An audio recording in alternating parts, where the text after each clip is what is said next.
ఏమైనా దేవుని పిల్లలారా, దేవుడు మిమ్మల్ని అందరినీ ఆశీర్వదించునుగాక. ఈ యొక్క ఉదయకాల సమయంలో మనమందరము కూడా అలాగే దేవుని సన్నిధిలో కూడుకొని ఉండగా దేవుని యొక్క వాక్యమును మనం చదువుకుందాం. మీ పరిశుద్ధ గ్రంథములను తీసుకొని మత్తయి సువార్త 11వ అధ్యాయము 25వ వచనం నుండి 27వ వచనం వరకు ఉన్న లేఖన భాగాన్ని మనం చదువుకుందాం. మత్తయి సువార్త 11వ అధ్యాయము 25వ వచనం నుండి 27వ వచనం వరకు. ఆ సమయమున యేసు చెప్పినది ఏమనగా, తండ్రి, ఆకాశమునకును భూమికిని ప్రభువా, నీవు జ్ఞానులకు వివేకులకు ఈ సంగతులు మరుగు చేసి పసిబాలురకు బయలుపరిచున్నావని నిన్ను స్తుతించుచున్నాను. అవును తండ్రి, ఇలాగు చేయుట నీ దృష్టికి అనుకూలమాయెను. సమస్తమును నా తండ్రి చేత నాకు అప్పగింపబడి ఉన్నది. తండ్రి గాక ఎవడును కుమారుని ఎరుగడు, కుమారుడు గాకను కుమారుడు ఎవనికి నాయనను బయలుపరచ ఉద్దేశించునో వాడుగాకను మరి ఎవడును తండ్రిని ఎరుగడు. ఆమేన్. ఈరోజు మనము ధ్యానించుకుంటున్నటువంటి అంశము పేరు అంధకార గడియ పిదప యేసు వచ్చును. ఆమేన్. ఈ అంశమును దేవుని ప్రవక్త నవంబర్ నెల 14వ తేదీ 1955వ సంవత్సరంలో బోధించి ఉన్నారు.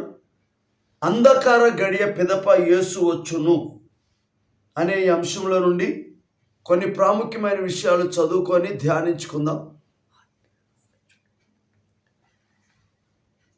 చూసారా, బైబిల్ మాటలతో వ్రాయబడినది, కానీ బైబిల్ సంగమునకు వ్రాయబడిన ప్రేమలేఖ. అందరూ ఆమేన్ చెబుదాం. ఆమేన్. కొన్ని సంవత్సరముల క్రితము దాని గురించి ఇక్కడ బోధించాను. 100ల సంవత్సరములలో అబ్రహాము మరియు శారా తిరిగి అందమైన యువకుడు మరియు యువతిగా మారిపోయారని నేను బోధించినప్పుడు ఒక బోధకుడు నవ్వి ఒక కబురు పంపించాడు. అదే సేవకుడు దాని మీద ఒక పుస్తకమును రాసి ఆ దేశమంతా దాన్ని పంపిణీ చేశాడు. దేవుడు అబ్రహాము శారాలను అందమైన బాలుడు మరియు బాలికగా మార్చాడు.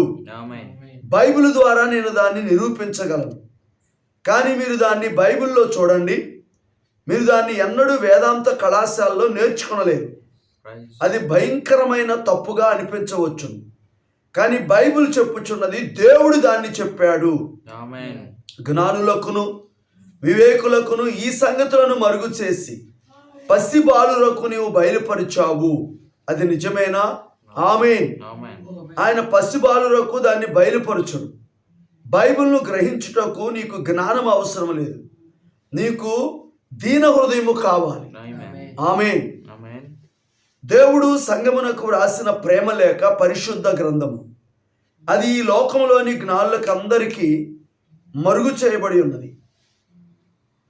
అది కేవలము ఒకే జ్ఞానము ద్వారా తెలుసుకోవచ్చు. అది మోకాళ్ళ శాస్త్రము. నీవు దాన్ని ఎప్పుడైనా కలిగి ఉన్నావా? నా భావమును మీరు గ్రహించారా? మోకరించండి. ఆమేన్. ఇప్పుడు మీరు పరిశుద్ధ గ్రంథమును సరిగ్గా అర్థం చేసుకోవాలంటే నీవు దాన్ని వరుసల మధ్య చదవాలి. ఇప్పుడు నా భార్య అక్కడ వెనుక కూర్చొని ఉన్నది, మీరు చూసారా? ఆమె నాకు ఒక ఉత్తరం రాసినప్పుడు నిజముగా నేను నా భార్యను ప్రేమించుచున్నాను కాబట్టి ఆమె నాకు ఉత్తరం రాసినప్పుడు నేను దాన్ని చూస్తాను. ప్రియమైన బిల్లి, ఈ రాత్రి ఇక్కడ కూర్చొని ఉన్నాను. నేను పిల్లలను పడక మీదకి పరుండబెట్టాను. ప్రతి 5 నిమిషములకు ఒక్కసారి ఫోన్ మోగుతున్నది. నేను పూర్తిగా అలిసిపోయాను. కాబట్టి ఆమె ఆ ఉత్తరంలో ఒక సంగతి చెప్పుచున్నది. కానీ నేను ఆమెను ప్రేమిస్తున్నాను.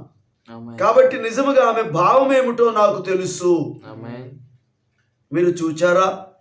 ఏలయనగా నేను ఆమెను ప్రేమిస్తున్నాను.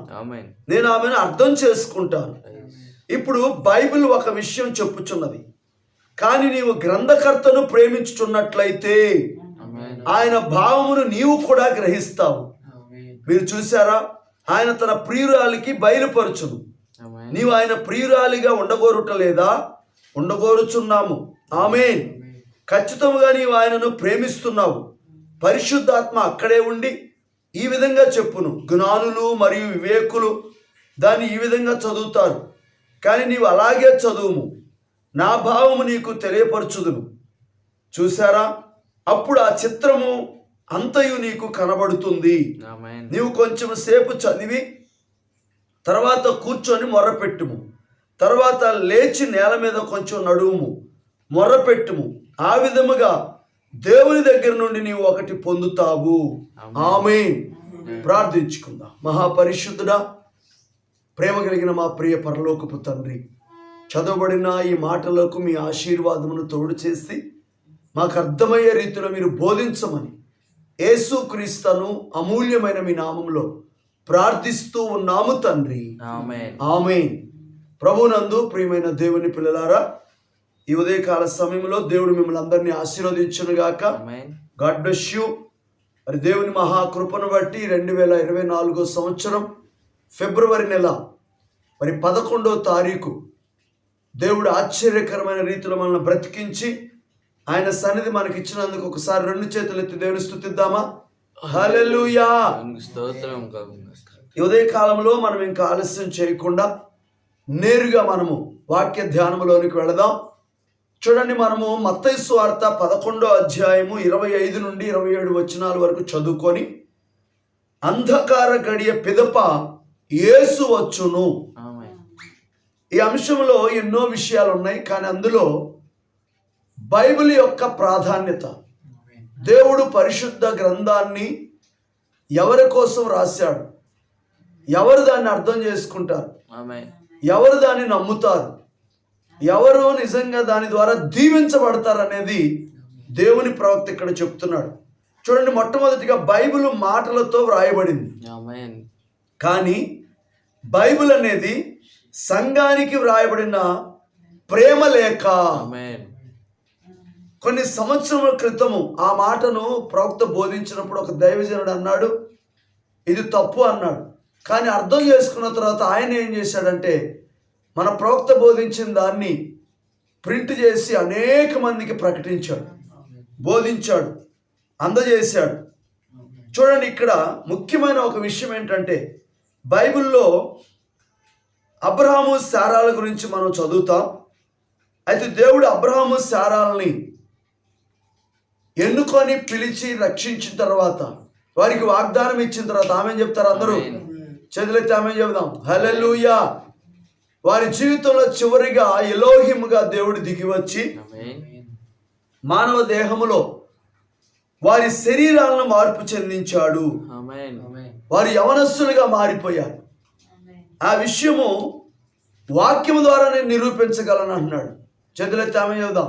ఆమేన్. కానీ మీరు దాన్ని బైబిల్లో చూడవచ్చు, కానీ వేదాంత కళాశాలలో దాన్ని నేర్చుకోలేదు. అది భయంకరమైన తప్పుగా అనిపిస్తుంది బయట వాళ్ళకి. కానీ బైబిల్ చెప్పుచున్నది. ఆమేన్. బైబిల్లో ఇప్పుడే మనం చదివాం, జ్ఞానులకు వివేకులకు ఈ సంగతులు మరుగు చేసి. ఏ సంగతులు? వాక్యపు వరుసల మధ్యలో దేవుడు దాచిన మర్మయుక్తమైన సంగతులు. అబ్రాహాము శారాల యొక్క శరీరాలు మార్పు చెందినవి అంటే ఖచ్చితంగా అది అనేకులు నమ్మరు. కానీ జ్ఞానులు, పసిబాలురు అంటే వాక్యాన్ని నేర్చుకోవాలని చిన్నపిల్లల హృదయం కలిగిన వాళ్ళు. ఆమెన్ చెప్తారా? నీకు బైబిల్ చదవటానికి జ్ఞానం అవసరం లేదు, కానీ విశ్వాసముతో కూడిన దీన హృదయం నీకు కావాలి. ఆమేన్. దేవుడు సంగమునకు రాసిన ప్రేమ లేఖ పరిశుద్ధ గ్రంథము. అది ఈ లోకంలోని జ్ఞానులకు మరుగు చేయబడింది. అది కేవలము ఒకే ఒక జ్ఞానం ద్వారా తెలుసుకోవచ్చు. అది మోకాళ్ళ శాస్త్రము. చప్పట్లు కొట్టి తెలుస్తుద్దాం. హల్లెలూయా. అయితే అప్పుడు నీవు దాన్ని గ్రహిస్తావు. ఎప్పుడైనా నీవు దాన్ని కలిగి ఉన్నావా అంటే, మీరు మోకరించి నీకు అర్థం కాకపోతే ప్రార్థించి దేవుని దగ్గర నుంచి పొందుకోవాలి. ఇప్పుడు మీరు పరిశుద్ధ గ్రంథమును సరిగ్గా అర్థం చేసుకోవాలంటే దాన్ని వరుసల మధ్యలో నువ్వు చదవాలి. హల్లెలూయా.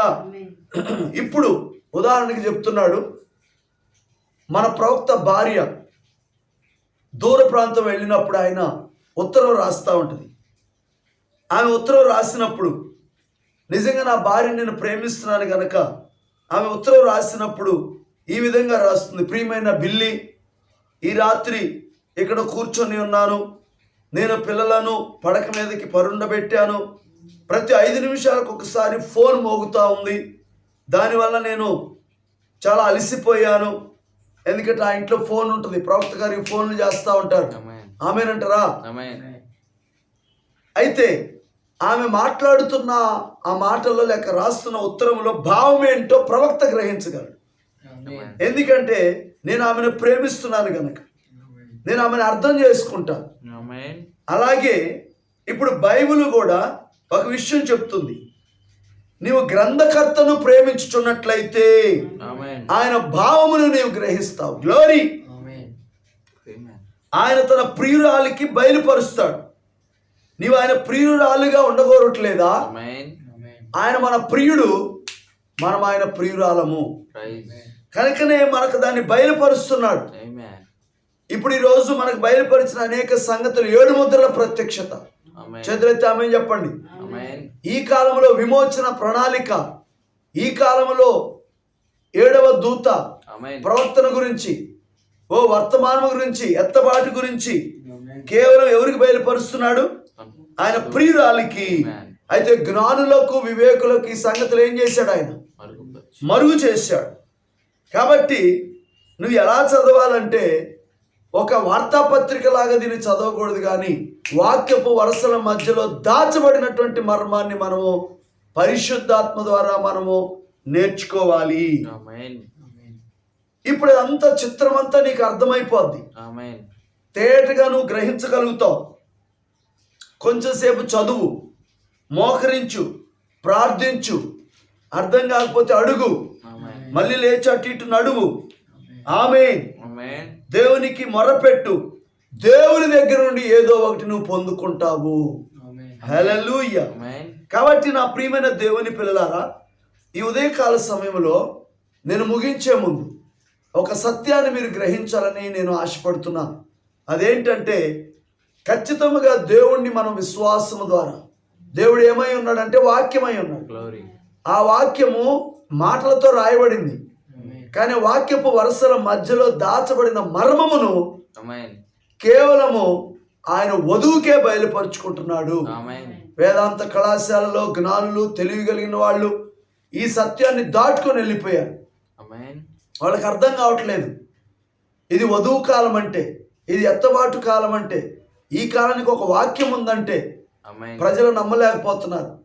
కానీ ప్రియురాలైనటువంటి మనము, ప్రియుడైన యేసయ్య ప్రేమలేఖ మనకు రాశాడు గనక ఆమేన్, దాన్ని అర్థం చేసుకోవటానికి దేవుడు మనకు కృపనిచ్చాడు. హల్లెలూయా. కాబట్టి మనము వాక్యపు వరుసల మధ్యలో నుంచి ధ్యానించుకొని, నీకు అర్థం కాకపోతే మోకరించి, ముఖ్యంగా ఆశ్చర్యకరమైన విషయం ఏంటంటే, దేవుడు ఈ కాలంలో ప్రవక్తను పంపి ఆదికాండం మొదలుకొని ప్రకటన గ్రంథం వరకు సమస్త మర్మములు బయలుపరిచాడు ఆయన. వాక్యం చదువు, వరుసల మధ్యలో దాచబడిన మర్మం వర్తమానాల్లో దేవుడు ప్రవక్తల ద్వారా, మన ప్రవక్త ద్వారా బోధించాడు. వర్తమానాన్ని ధ్యానించు, మోకాళ్ళ మీద ప్రార్థించి, అర్థం కాకపోతే దేవుణ్ణి అడిగి చక్కగా దాని ప్రకారంగా మనం జీవించుదాం, ఆవలిగట్టుకు వెళ్ళిపోదాం. అటువంటి కృపను దేవుడు మనందరికీ దయచేయను గాక. అందరూ కూడా కళ్ళు మూసుకోండి, ప్రార్థన చేసుకుందాం. ప్రతి ఒక్కరు కూడా కళ్ళు మూసుకొని, ప్రభువా పరిశుద్ధ గ్రంథము యొక్క ప్రాధాన్యత ఎంత గొప్పదో ఈరోజు మాకు బయలుపరిచినందుకు స్తోత్రాలు నాయన. నిజమే నాయన, అనేక సార్లు మేము దాన్ని చులకనగా చూసి అర్థం కాకపోతే ప్రక్కన పడేసి అయ్యా మేము మనుషుల మీద ఆధారపడినప్పుడు మా కళ్ళు తెరిపించి అయా పరిశుద్ధ గ్రంథంలో దాచబడిన మర్మాన్ని నాయన మీరు అయా వాక్యపు వరుసల మధ్యలో నాయన ఒక మర్మాన్ని దాచి ఉంచి మాకు బయలుపరిచినందుకు స్తోత్రాలు నాయన. ఎందుకంటే మీరు చెప్పారు జ్ఞానులకు వివేకులకు ఈ సంగతులను మరుగు చేశారని, అయా పసి బాలులకు బయలుపరిచినావని అయా మిమ్మల్ని మేము కూడా స్తుతిస్తున్నాము తండ్రి. హల్లెలూయా హల్లెలూయా. అందరూ కూడా రెండు చేతులు ఎత్తి స్తుతించండి. ఆ రీతిగా మనమందరము కూడా వాక్యపు వరుసల మధ్యలో దాచబడిన మర్మాన్ని చూడటానికి దేవుడు మనకు సహాయము చేయనుగాక. ఏడవ దూత పలుకు దినములలో వాక్యపు మర్మములు బయలుపరచెను. ఏడవ దూత పలుకు దినములలో వాక్యపు మర్మములు బయలుపడేను. ఆ వాక్యం కోరేదను, ఆ వాక్యం నమ్మేదను, ఆ వాక్యమే విలువైనది. అయ్యా నీ వాక్యమే బలమైనది. సాయంకాలమున వెలిగిన వాక్యము మహిమకు మార్గము చూపిన వాక్యము. అందరూ పాడదాం. సాయంకాలమున వెలిగిన వాక్యము మహిమకు చూపిన వాక్యము. ఆ వాక్యం కోరేదను నమ్మేదను, ఆ వాక్యమే విలువైనది. హిమమంత తెల్లని ఆవుర రెక్కలపై అనుమోసి శుద్ధి చేసే నిర్మల వాక్యము. గ్లోరీ. హిమమంత తెల్లని ఎస్సయ్యా శుద్ధి చేసే నిర్మల వాక్యము. ఆ వాక్యం కోరేదను, ఆ వాక్యం నమ్మేదను. అందరూ చప్పట్లు పాడదాం. విలువైనది అయ్యా నీ వాక్యమే బలమైనది.